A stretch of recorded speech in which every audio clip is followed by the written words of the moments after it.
Welcome to ASMM group of education institute private limited का स्वागत है। मैं महेंद्र आपको थर्मोडायनेमिक्स पढ़ाने जा रहा हूँ। हमने प्रीवियस टॉपिक में डिस्कस किया था कि ओपन सिस्टम क्या होता है, क्लोज सिस्टम क्या होता है, ठीक है, आइसोलेटेड सिस्टम क्या होता है। अब हम जानेंगे नया टॉपिक एंथैल्पी, हिंदी बोलते हैं तापीय धारिता। ये टॉपिक जो है, हम जो पावर प्लांट पढ़ेंगे, टरबाइन पढ़ेंगे, गैस टरबाइन पढ़ेंगे, ये उसमें बहुत ही इंपॉर्टेंट है। ठीक है, तो हम बात करते हैं enthalpy. Enthalpy is a two combination word. ये टू कॉम्बिनेशन ऑफ एनर्जी, दो वर्ड या दो एनर्जी का कॉम्बिनेशन है। एंथैल्पी को हमेशा स्मॉल एच से लिखते हैं या कैपिटल एस से लिखते हैं, दोनों बात मैं अलग अलग बताऊंगा। ये होता है U प्लस पी वी। इसको बोलते हैं आंतरिक ऊर्जा, या फिर इंग्लिश बोलते हैं इंटरनल एनर्जी। ठीक है, या फिर दूसरी भाषा में इसको बोलते हैं नॉन फ्लो एनर्जी। हिंदी में ना बहने वाली ऊर्जा। ठीक है, उसके आता है ये वर्डन बोलते हैं इसको, यानी इसको बोलते हैं कार्य जो होता है फ्लो एनर्जी, मतलब बहने वाली ऊर्जा। ठीक, ये बात सबको समझ में आई इतनी सी। अब देखिए, अब हमने बात तो कर ली इसकी सारी चीजें। कोई भी चीज, जैसे मान लीजिए फॉर द एग्जाम्पल पहले हम इसका लेते हैं, और इसको हमेशा जिसकी यूनिट होती है वो किलो जूल पर केजी में होती है।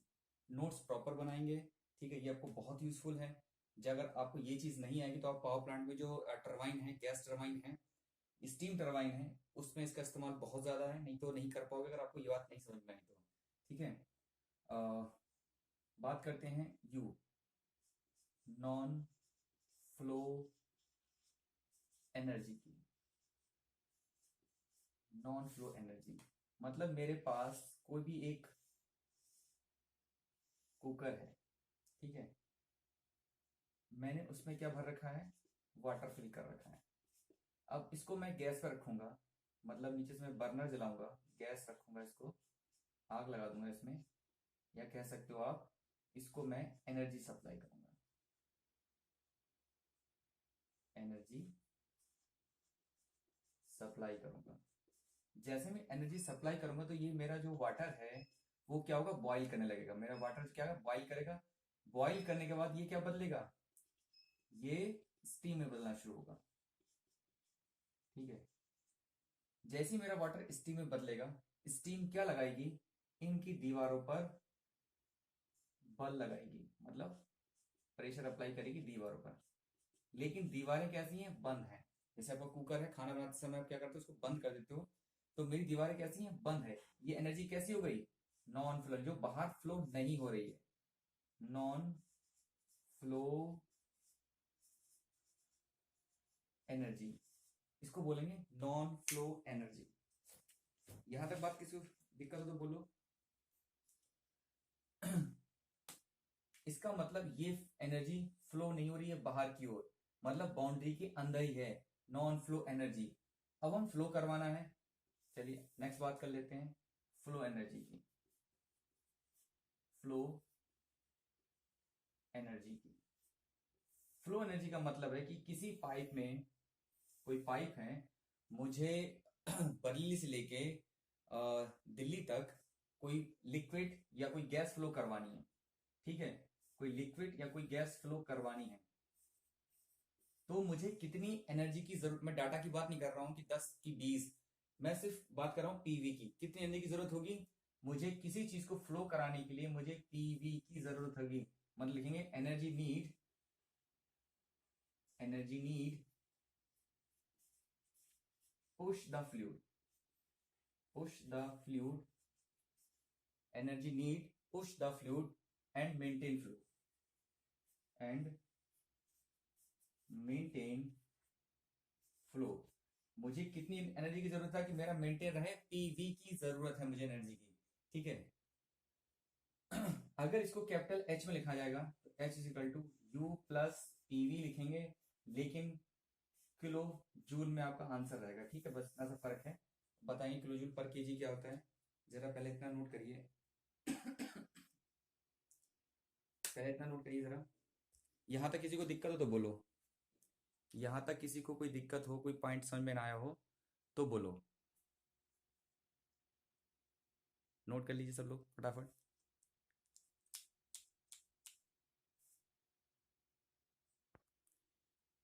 यहाँ तक क्लियर हो गई सबको बात। चलिए अब हम डिटेल में बात कर लेते हैं इन सारी चीजों की, इनके ग्राफिकली बात कर लेते हैं, ठीक है।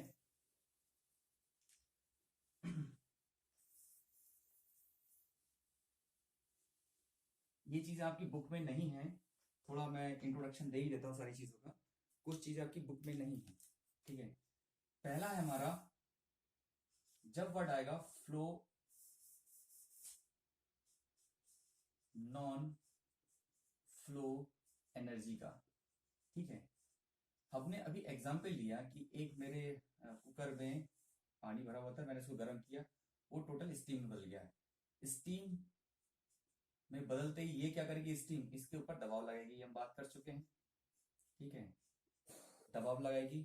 अब उसके बाद जब ये दबाव लगा, इसका मतलब मेरा वॉल्यूम कैसा है, मेरा आयतन कैसा है, मेरा आयतन निश्चित है, मेरा वॉल्यूम कांस्टेंट है, मतलब वॉल्यूम कांस्टेंट है, हिंदी में बोलेंगे आयतन नियत है, ठीक। यानी कि V बराबर कांस्टेंट, मतलब देखो दो कुकर भाई आपका क्या होगा, 2 लीटर होगा, 3 लीटर होगा, 4 लीटर होगा, जब वॉल्यूम मेरा कांस्टेंट। अगर मैं इसी को PV पे ग्राफ पे ड्रॉ करता हूं, PV, ठीक है, तो मेरा कैसा होगा, कुछ ऐसी लाइन होगी वॉल्यूम की तरफ, यानी कि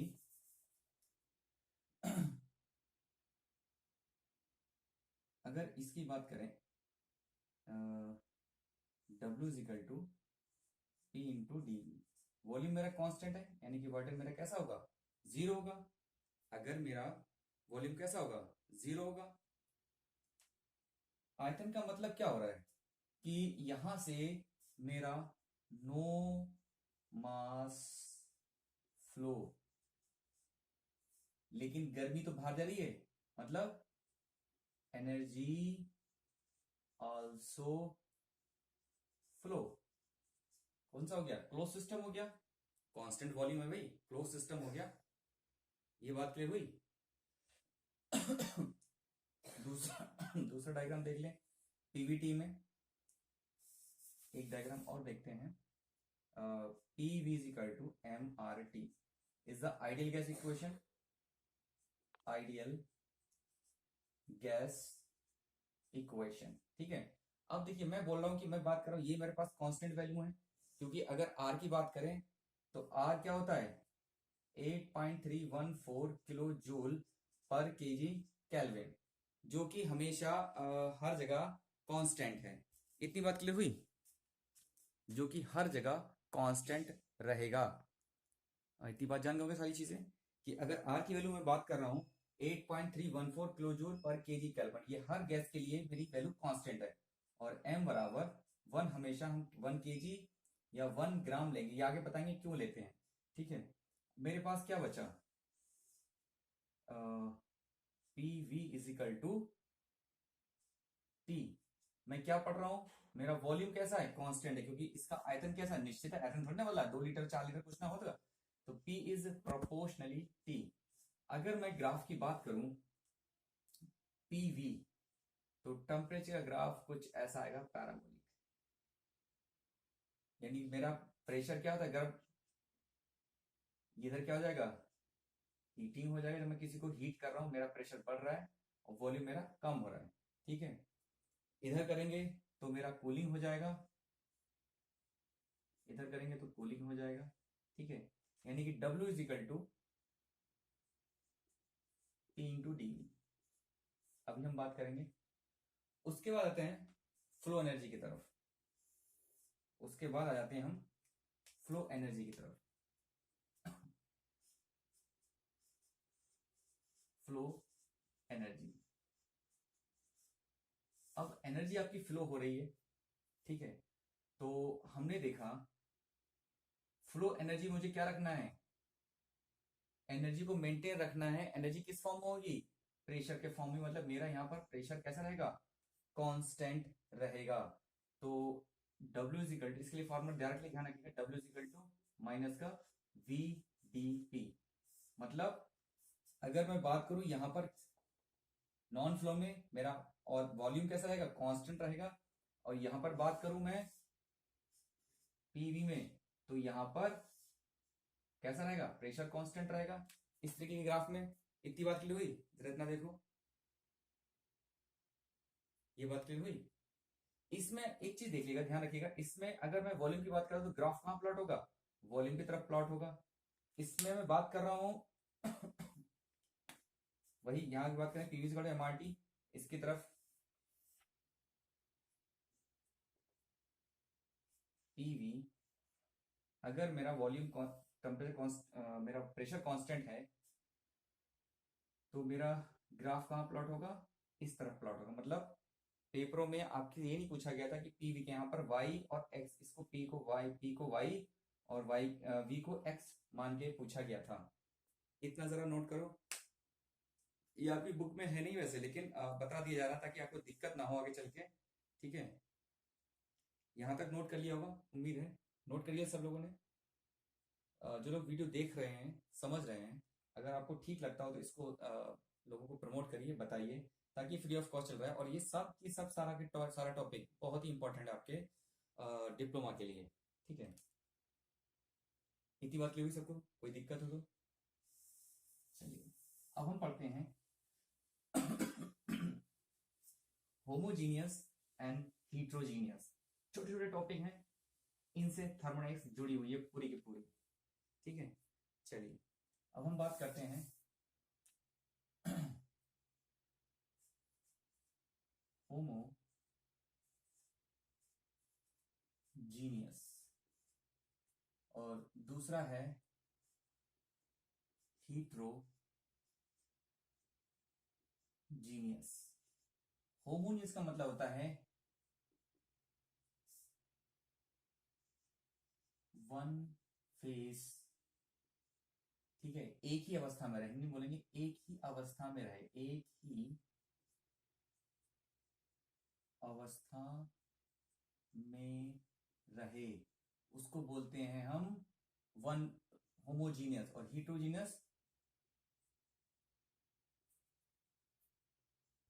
मोर देन वन फेस, एक फेस से ज्यादा में रहे। अब जैसे एग्जाम्पल, अगर मेरे पास वाटर है, फॉर एग्जाम्पल अगर मेरे पास वाटर है तो वाटर ही होना चाहिए, उसके साथ कोई अदर लिक्विड मौजूद नहीं होना चाहिए। अगर मेरे पास एयर है, गैस है, तो गैस का मतलब ये नहीं आर्गन या हीलियम कुछ और ऐड कर देंगे आप, यहां पर सिर्फ एयर होनी चाहिए, ठीक है।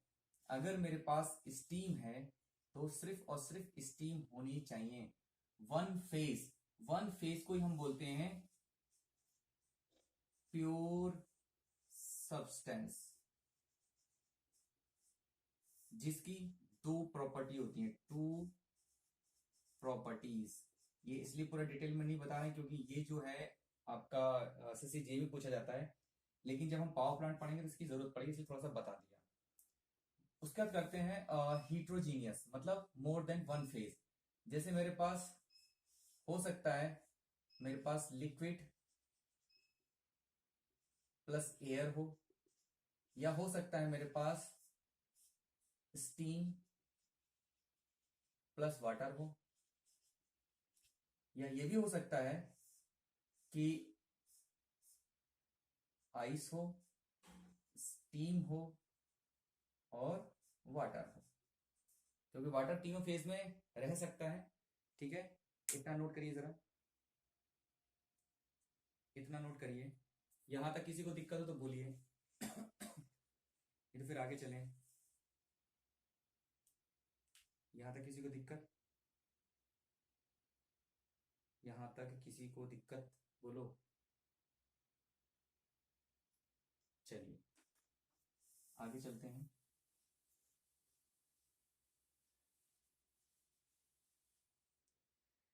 अब बात करते हैं प्रॉपर्टी की।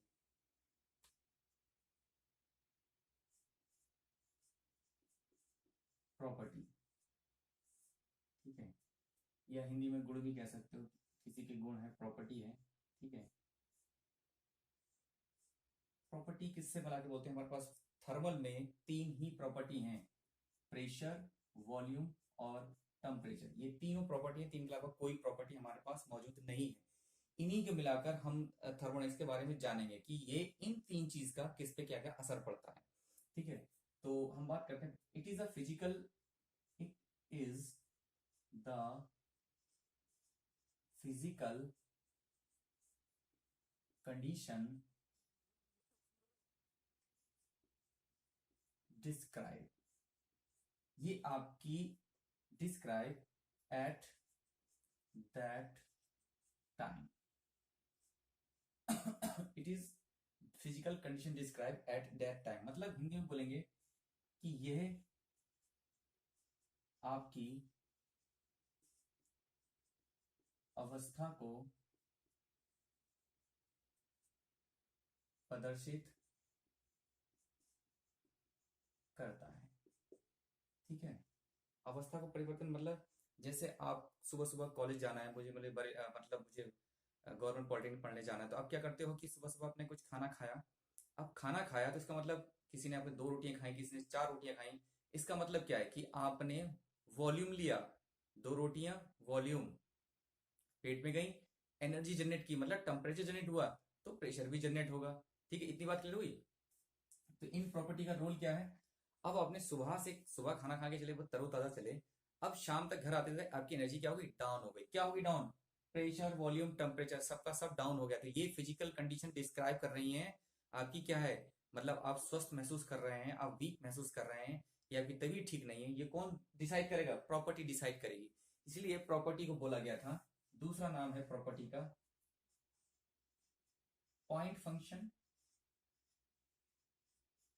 पॉइंट फंक्शन या स्टेट फंक्शन, ठीक है, या एग्जैक्ट फंक्शन। इन तीनों का मतलब एक ही है, तीनों प्रॉपर्टी हैं, ठीक है। अब हम बात करते हैं पॉइंट फंक्शन। जैसे आपने कोऑर्डिनेट पढ़े होंगे, पॉइंट तो कैसे डिफाइन करते थे? एक पॉइंट से। जैसे मान ली पी वी है, तो यहाँ क्या लिखेंगे? पी कॉमा वी, कुछ ना कुछ प्रॉपर्टी होगी, ऐसे डिफाइन कर दें। इज अ पॉइंट फंक्शन या स्टेट फंक्शन। स्टेट फंक्शन मतलब प्रेशर में या वॉल्यूम। जैसे बरली से आप जा रहे हैं मुरादाबाद, तो मुरादाबाद इज अ स्टेट, ठीक है, और बरेली इज स्टेट, ठीक है। एक अपना जगह है बरेली, और आपका मुरादाबाद एक अपनी जगह है, ठीक है। अब आपने देखा कि जो प्रॉपर्टी आपने यहाँ से बैठ के गए, मतलब कुछ ना कुछ प्रॉपर्टी आपकी उस समय रही होगी, ठीक है। उसका एक पॉइंट यहाँ पर यहाँ है, एक पॉइंट आपका मुरादाबाद में है। तो अब ये क्या हो गए? इज अ पॉइंट फंक्शंस, ठीक है। अब उसके बाद ये सब क्या बोलेंगे? इनको पॉइंट फंक्शन। उसके बाद बात करते हैं एग्जैक्ट फंक्शन की। मान लीजिए आप प्लांट में काम कर रहे हैं, बॉयलर में, बॉयलर पे काम कर रहे हैं, आपको इंजीनियर्स बनाया गया कि बॉयलर की देखिए कि इसमें कितना टेम्परेचर, कितना पानी चाहिए, कितना प्रेशर होगा। अब मान लीजिए कि बॉयलर का जो टेम्परेचर है वो 1400 डिग्री सेल्सियस चल रहा है, और आपका जो थर्मोमीटर है जो लगाए गए हैं मेजरमेंट, वो आपको बता रहे हैं 1200 मीटर या 1000 degree Celsius, sorry 1200 degree Celsius और 1000 डिग्री सेल्सियस। उस समय क्या होगा? ये बॉयलर आपका क्या करेगा? हीट करेगा, हीट के बाद कुछ देर के बाद ये ब्लास्ट कर जाएगा। उस चीज को रोकने के लिए हमें क्या चाहिए? प्रॉपर्टी चाहिए। तो प्रॉपर्टी क्या बताएगी? 1400 हो रहा है तो ये 1400 ही बताएगी, ऐसा नहीं है कि ये 1100 1200 कुछ और बता दी। Is exact function. मेरी बात क्लियर हुई? इतनी बात क्लियर हुई, ठीक है। प्रॉपर्टी दो टाइप की होती है।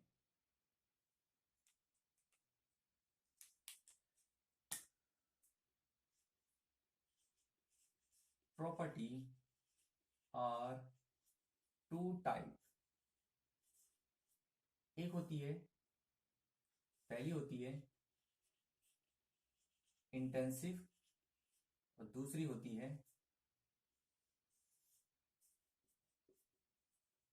Extensive property. आगे प्रॉपर्टी लिख लीजिएगा, पहले जरा इतना नोट करिएगा। इसको हिंदी में बोलते हैं राहन, इसको हिंदी में बोलते हैं राहन, इसको बोलते हैं व्यापक। ठीक है। अब इंटेंसिव प्रॉपर्टी जो द्रव्यमान पर निर्भर ना करे, इंग्लिश बोलेंगे do not depend upon mass, जो मास पे डिपेंड ना करे। Example pressure, temperature, density, thermal conductivity के। ठीक है। दूसरा, जो द्रव्यमान पर निर्भर करे, इंग्लिश बोलेंगे डिपेंड अपॉन मास, जो मास पर डिपेंड करे।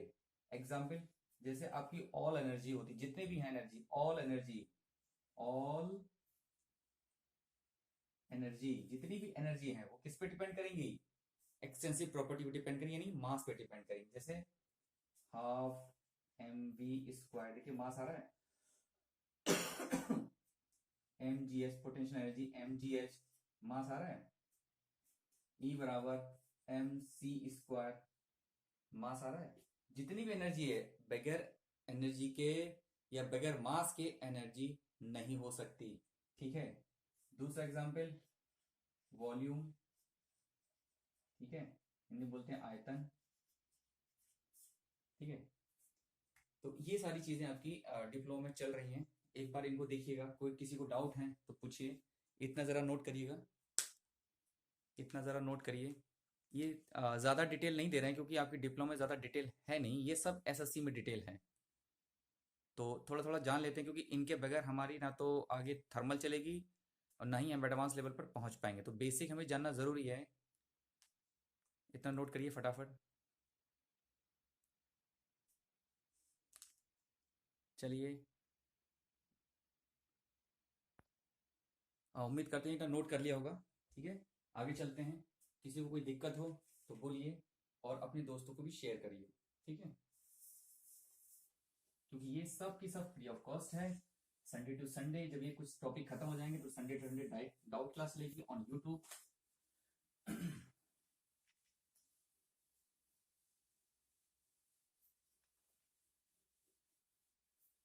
चलिए, नेक्स्ट टॉपिक है मेरा थर्मोडायनेमिक इक्विलिब्रियम।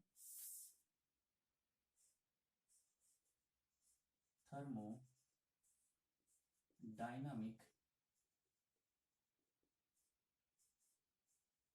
इक्विलिब्रियम मतलब ऊष्म गति समानता में हो। इंग्लिश बोलते हो इक्वालिटी समथिंग, या समथिंग इक्वालिटी, ऐसे लिखो समथिंग समथिंग इक्वालिटी, कुछ तो इक्वल रहे। ठीक है। थर्मोडायनेमिक कब बोला जाता है इक्विलिब्रियम में है? जब मेरी तीनों प्रॉपर्टी जैसे थर्मल,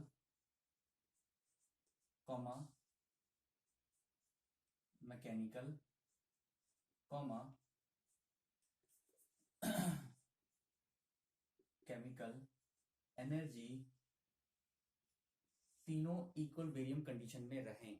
मतलब मेरा मैकेनिकल, ठीक है, थर्मल और केमिकल, ये सब के सब किस में रहे? इक्विलिब्रियम कंडीशन में रहें। केमिकल स्पेलिंग गलत हो रही है, केमिकल। ठीक है, ये तीनों इक्विलिब्रियम कंडीशन में रहें। पहले हम बात करते हैं कि जैसे टेम्परेचर, अभी इसका एग्जांपल, थर्मल का मतलब है कि मेरा टेम्परेचर, ताप क्या रहे? नियत रहे, मतलब कांस्टेंट रहे। दूसरा है मैकेनिकल। मैकेनिकल मतलब मेरा फोर्स बैलेंस रहे। ठीक है। तीसरा है नो रिएक्शन। No reaction. कोई बता सकता है कि वो इसका एग्जाम्पल, इसका एग्जाम्पल आपका कौन सा है? LPG cylinder. अब बोलेंगे कुछ लोग कैसे, पूछेंगे ना कि दोनों ये तीनों एग्जाम्पल एलपीजी सिलेंडर। एग्जाम्पल देखिए सुनिएगा। अब हमने एक सिलेंडर है मेरे पास, देखा उसमें आपने वेल्डिंग की होती है ऐसे करके, ऐसे दो दो हिस्सों में इसको वेल्डिंग किया होता है ना, सब तरह से वेल्डिंग की होती है। इसका मतलब ये है कि जो स्ट्रेसेस हैं भाई, आपके पास कोई भी चीज जब बनाते हो उसमें स्ट्रेसेस रहती हैं, तो स्ट्रेसेस मेरी जो स्ट्रेसेस हैं, मतलब हिंदी में बोलेंगे प्रतिबल, वो कैसे रहें, वो फ्लो ना करें, वो जो जहां है वहीं रहें। अगर फ्लो करेंगे यानी कि प्रेशर आपका अनबैलेंस होगा, स्ट्रेसेस अनबैलेंस होंगी, हो सकता है कहीं से आपका सिलेंडर फट जाए। ठीक है। तो सबसे पहले बात करते हैं फोर्स की, यानी कि बाहर अंदर जो गैस का फोर्स है और बाहर का फोर्स, वायुमंडल का फोर्स, वो कैसा रहे, बैलेंस में रहे, नहीं तो ब्लास्ट कर जाएगा। दूसरा है टेम्परेचर। देखा देखा होगा कभी आपने, जैसे गर्मी पड़ती है आपको सिलेंडर ठंडा होने लगता है। ठीक है। यानी कि बाहर का टेम्परेचर और अंदर का टेम्परेचर दोनों समान रहे, तब मेरा कैसा रहेगा, ये थर्मल इक्विलिब्रियम रहेगा। अब ऐसा नहीं है कि मतलब कि हाँ गैस भरी है वो केमिकल रिएक्शन करने लगे खुद से, ऐसा भी नहीं है। वो नो केमिकल रिएक्शंस, कोई केमिकल रिएक्शंस ना हो। ये बात क्लियर हुई? केमिकल रिएक्शन स्टार्ट होते ही क्या हो जाएगा, फिर भी आपका ये ब्लास्ट कर जाएगा। तो ये तीनों फोर्सेस हैं, थर्मल, मैकेनिकल, केमिकल, ये तीनों इक्विलिब्रियम कंडीशन में रहें, तभी आप बोल सकते हो कि मेरा थर्मो कोई भी सिस्टम है थर्मोडायनामिक इक्विलिब्रियम में है। अगर इक्विलिब्रियम में नहीं रहेगा तो इसको बोलेंगे, अगर मेरा कोई फोर्स अनबैलेंस हो गया तो क्या रहेगा, अनइक्विलिब्रियम हो जाएगा। इतनी बात क्लियर हुई? जरा इतना नोट करो फिर आगे चलते हैं। इतनी लिखो जरा।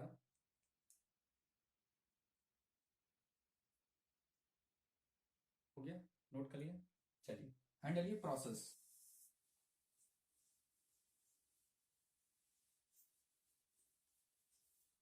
हैंडल ये प्रोसेस।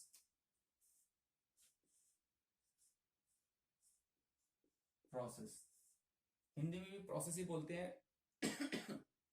प्रोसेस बोल दो या बोल दो पाथ बोल दो, प्रोसेस बोलो या पाथ बोलो या रास्ता बोलो, एक ही बात है। अब देखो, आप पहले इसकी डेफिनेशन लिख लेते हैं, पहले इसके ऊपर बात करते हैं। लिखेंगे change of state. Change of state, state मतलब क्या है, प्रॉपर्टी है, यहाँ पर देखिएगा प्रॉपर्टी है, आप प्रॉपर्टी बदल रहे हो। Change of state known as process, known as process. आप अपनी अवस्था का परिवर्तन कर रहे हो, ठीक है, तो उसको क्या बोलेंगे, प्रोसेस बोलेंगे। उदाहरण के तौर पे समझते हैं, मान ली मेरे पास ईवी है, आप अपने घर से, आपका ये होम है, घर है, घर से कहाँ जा रहे हो, कॉलेज जा रहे हो, COLLEGE कॉलेज। कॉलेज से एक आप यहाँ रास्ता लोगे, कोई ना कोई आपके पास रास्ता आने का रास्ता होगा, घर से रास्ता लेके आ रहे हो। यानी कि जब घर से आप चले होगे खाना पीना खा के, तो P1 V1 T1 कुछ ना कुछ प्रॉपर्टी लेके चले होगे। ठीक है। आप ये प्रॉपर्टी किसी रास्ते थ्रू जा रहे हो, तो ये रास्ता क्या हो रहा है, चलोगे, दौड़ोगे, या टेम्पो से जाओगे, या थ्री मतलब आप रिक्शे से जाओगे, कहीं से जाओगे, यानी कि आपकी एनर्जी का लॉस होगा, किसी ना किसी रास्ते चलते हो समय आपका एनर्जी का लॉस होगा, जाहिर सी बात है। तो अब ये आपकी प्रॉपर्टी क्या हुई, P2 V2 T2। यानी कि change of state known as process, मतलब एक रास्ता तो लोगे, यानी रास्ता बोल दो, पाथ बोल दो, कुछ भी बोल दो, ठीक है, आप कुछ ना कुछ रास्ता अपना लोगे जरूर। ठीक है। उसका हैंड डालिएगा थर्मो डायनामिक साइकिल। ठीक है। ऊष्मा गति चक्र, ऊष्मा हिंदी बोलेंगे ऊष्मा गतिकी चक्र। अब देखो इसकी डेफिनेशन समझिए,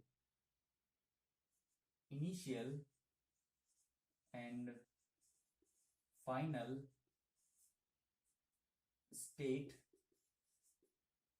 are same, known as thermodynamic cycle. अब देखिए, यही समझ लेते हैं बात को। आप कॉलेज से वापस क्या जाओगे, घर की तरफ जाओगे, एक साइकिल कंप्लीट। आपने जो यहाँ पूरे दिन खर्च किया वो यहाँ पर आपको दोबारा से मिल गया। यहीं से चले थे, यहीं से वापस आ गए। Initial and final point, state कह लो या पॉइंट कह लो, कुछ भी कह लो, point are same, known as thermodynamic cycle. यहां पर ये क्या है, पहला पॉइंट है, यानी कि कहने का मतलब थर्मोडायनेमिक इक्विलिब्रियम की बात करता है, आपका लॉसेस नहीं है। मतलब घर से कुछ ना कुछ आप एनर्जी लेके चलोगे, जब जैसी घर वापस दोबारा पहुंचे शाम को, आपकी वो एनर्जी रिकवर हो गई। ऐसा एक्चुअल कंडीशन में नहीं होता है। ये कब हो रहा है, थ्योरेटिकल कंडीशन में हो रहा है। थ्योरेटिकल हम बोला कि हाँ, आपने पूरे दिन घर 1 लीटर पेट्रोल डाला गाड़ी में, पूरे दिन घूमना शुरू किया और उसके बाद घर वापस पहुंच गए, क्या आपका 1 लीटर वापस आ जाएगा? नहीं आएगा, क्योंकि क्या हो रहा है, इसमें जो पेट्रोल है वो आपका क्या हो रहा है, लॉस में चला जा रहा है। लेकिन पहले दिन बोला गया था आपको कि थर्मोडायनेमिक्स हमेशा इक्विलिब्रियम की बात करती है, वहां लॉसेस की हम बात नहीं करेंगे। मतलब आप घर वापस जाओगे गाड़ी से, 1 लीटर आपको वापस पेट्रोल मिल जाएगा, इट इज नॉट पॉसिबल। ठीक है, तो ये हाइपोथेटिकल है जितना हम पढ़ रहे हैं। ये बात क्लियर हो गई। अब यहां पर बोलेंगे, पॉइंट बना के लिख लीजिएगा, साइक्लिक एनर्जी कांस्टेंट, या कह सकते हो साइक्लिक प्रॉपर्टी कांस्टेंट। कैसे प्रॉपर्टी, आप डेल्टा पी कुछ ना कुछ लेके चले, वो क्या होगा, कांस्टेंट होगा। या कह सकते हो जीरो, कह सकते हो, कांस्टेंट मत कहो, जीरो कह दो, सबसे अच्छा है। जो लिया वही आपको दोबारा वापस मिल गया, मतलब प्लस माइनस हो गया। Volume zero, cyclic property zero, delta T zero. ठीक है, इतना काफी है आप लोगों के लिए। तो इतना पहले नोट करिए, फिर उसके बाद चलते हैं आगे। ये सब बेसिक है आपका, ये सारा का सारा टोटल बेसिक है, और ये सब आपको आना चाहिए। अगर आपको थर्मल अच्छे से सीखनी है तो ये सब आना चाहिए। नहीं सीखेंगे तो आपको थर्मोडायनेमिक्स अच्छे से नहीं आएगी। ठीक है, चलिए इतनी बात हो गई, नोट हो गया। नेक्स्ट हेड लीजिएगा, reversible cycle.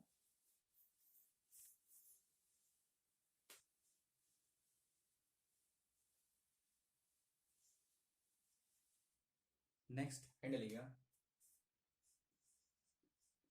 Reversible cycle. Reversible cycle का मतलब होता है कि कोई भी काम हो रहा है वो विदाउट लॉस हो रहा है, विदाउट लॉस हो रहा है, उसके अंदर लॉस की कोई गुंजाइश ही नहीं है। ये बात क्लियर हुई इतनी सी। अगर मैं काम कर रहा हूं रिवर्सिबल के थ्रू तो वहां पर लॉस की कोई गुंजाइश ही नहीं है।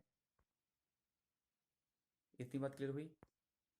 इसको हिंदी में बोलते हैं प्रत्यावर्तीय प्रक्रम। ठीक है, और रिवर्सिबल हमेशा विदाउट लॉस की बात करता है। दूसरा पॉइंट है, ये हमेशा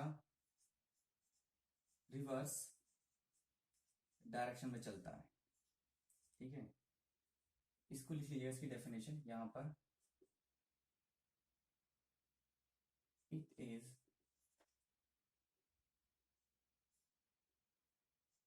point pass through a series, या कह सकते हो equal वेरियम।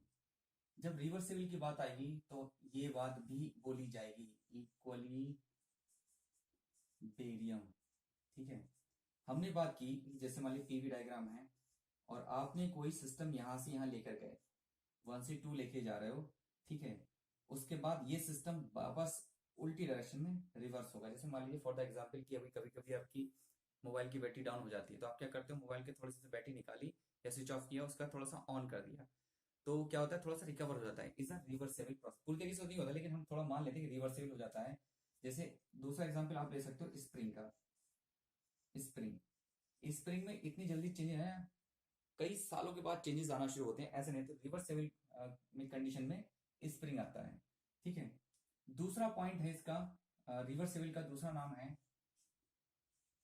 Quasi static process. Quasi static process नाम है। आप लोग देखिए प्रॉपर नोट्स बनाइएगा, ठीक है। क्वासी स्टैटिक प्रोसेस है। क्वासी का मतलब होता है ऑलमोस्ट रेस्ट। मतलब सिस्टम एक तरीके से कह सकते सिस्टम मेरा हो ही नहीं रहा, चल ही नहीं रहा है, सिस्टम की टोटल कैसा है, रेस्ट में है। फॉर द एग्जाम्पल कि अगर आपके पास एक पिस्टन सिलेंडर अरेंजमेंट है, फॉर द एग्जाम्पल की बात कर रहे हैं, पिस्टन सिलेंडर अरेंजमेंट है, ये मेरे पास पिस्टन है, ये सिलेंडर मान लो, ये मेरी पिस्टन है, ठीक है, और यहाँ पर कोई आइडियल गैस भरी हुई है, और यहाँ पर आपने क्या कर दिया कि बालू के एक बाल्टी ली और आपने बालू पिस्टन पर डाल दी। आपसे बोला गया है कि एक एक कण हटाते जाइए, ठीक है, और पिस्टन आप हल्के हल्के चलती जाए। तो ये एक बालू के एक कण को हटाना, मतलब इतने सारी जो बालू है उसको हटाना इनफाइनाइट टाइम लगेगा, इतना आसानी से नहीं हटने वाली, ठीक है। अब जब प्रोसेस होगा तो बहुत इतना स्लो होगा कि आपको पता भी नहीं लगेगा। अब जो सिस्टम पता ही नहीं लग रहा है, ये क्या हो गया, ऑलमोस्ट रेस्ट में ही हो गया एक तरीके से, सिस्टम चल ही नहीं रहा है। आप एक एक दिन में कितना हटा सकते हो, 100 ग्राम 200 ग्राम या किलो से पड़ी हुई है, तो इतनी आसानी से नहीं हटा सकते इसको। तो सिस्टम पिस्टन कब हल्के हल्के जा रही है आपको पता भी नहीं लगेगा, अगर जा भी रही है तो सिस्टम एंड सराउंडिंग के बीच कोई भी लॉसेस नहीं हो रहा है, मतलब कोई फ्रैक्शन नहीं हो रही, इतने स्लो जा रही है कि ऑलमोस्ट एट रेस्ट, ठीक है। तो क्वासी स्टैटिक का दूसरा नाम भी है। यहां तक जरा लिखिएगा, यहां तक जरा नोट्स बनाइए, कोई दिक्कत हो तो बोलिए यहां तक। कह सकते हो कि इस रिवर्सेबल साइकिल में एफिशिएंसी 100% होती है, और यहाँ पर no wastage of energy, energy का कोई वेस्टेज नहीं होता है, ये भी लिख सकते हो यहाँ पर, ठीक है।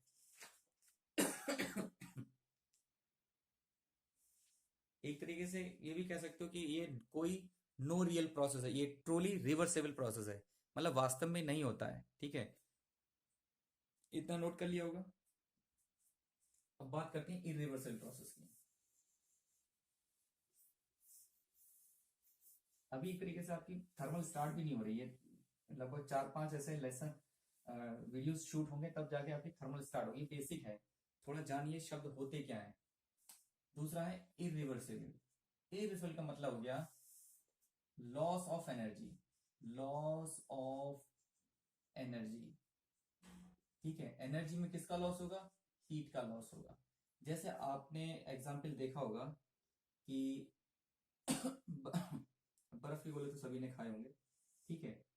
ये उसके पास बर्फ घिसने का कुछ रखा होता है किसी एंगल पर, ठीक है। जब वो बर्फ घिसता है, ठीक है, तो क्या करता है, उसको अप एंड डाउन करता है, ठीक है। यानी कि क्या हो रहा है, वो फ्रैक्शन कर रहा है जिसकी वजह से आपकी बर्फ क्या होती है, कटती जा रही है।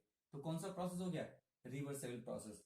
मतलब वो प्रोसेस जो दोबारा उस अवस्था में ना आए, मतलब उसमें लॉसेस हो जाए, लॉसेस मतलब हीट हो जाए, ठीक है, या लॉसेस हो सकता है कि वर्क का भी लॉसेस हो जाए, वर्क मतलब कार्य का भी लॉसेस हो जाए, तो इस प्रोसेस को बोलते हैं रिवर्सेबल, सॉरी इरिवर्सेबल प्रोसेस, जिसमें लॉस होना शुरू हो जाए, ऐसे प्रोसेस को बोलते हैं इरिवर्सेबल प्रोसेस। यहां तक किसी को दिक्कत हो तो बोलो, यहां तक किसी को दिक्कत हो तो बोलो, नहीं है, चलिए इतना पहले नोट करिए फिर आगे चलते हैं। यहां तक किसी को दिक्कत हो तो बोलो। चलिए अब हैंड डालिए एनर्जी।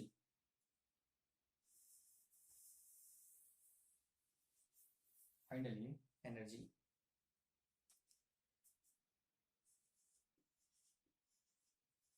एनर्जी या हिंदी बोलते हैं ऊर्जा। डालिए हेडिंग सब लोग, लिखिए।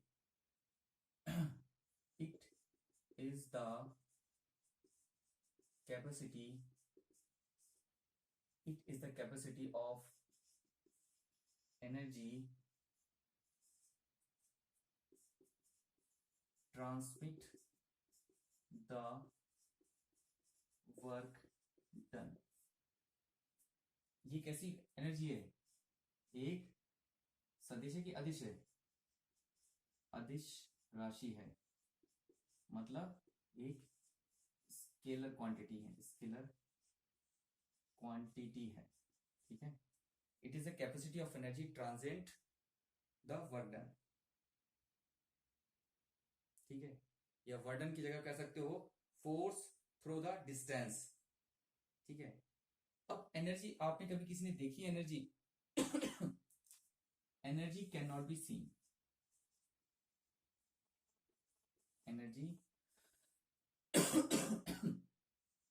Can not be seen. जैसे आपने हवा कभी देखी नहीं है, महसूस की है, वैसी एनर्जी कभी देखी नहीं है, महसूस की हुई है। Energy can not be seen. ठीक है। इतनी बात क्लियर हुई? अब जैसे हमने बात कुछ टाइम पहले हमने बात की थी कि मेरे पास एक कुकर था। कुकर में दाल बना या पानी भरा हुआ था मेरा। ठीक है। ये जब मैं इसको एनर्जी सप्लाई कर रहा हूँ, एनर्जी सप्लाई कर रहा हूं, तो अब मेरी ये क्या है? बाउंड्री। ये मेरी बाउंड्री है। जब मैं एनर्जी सप्लाई कर रहा हूं, जब एनर्जी सप्लाई करने के दौरान ये क्या हो रहा है? कन्वर्ट हो रहा है। स्टीम, जो वाटर है वो स्टीम में कन्वर्ट हो रहा है। ठीक है। स्टीम में कन्वर्ट हो रहा है। लेकिन ये मेरी एनर्जी स्टोर हो रही है किसके? सिस्टम के अंदर, बाउंड्री के अंदर। अगर कोई, भाई एनर्जी के नाम कई एक हैं, है एक ही चीज लेकिन नाम उसके कई एक हैं। एनर्जी अगर अंदर स्टोर है, बाउंड्री के अंदर, ध्यान से सुनिएगा, अगर बाउंड्री के अंदर स्टोर है तो उसको बोलेंगे, मैं यहां बाहर लिख देता हूं, इसको बोलेंगे एक internal energy. Internal energy, Hindi बोलते हैं आंतरिक ऊर्जा।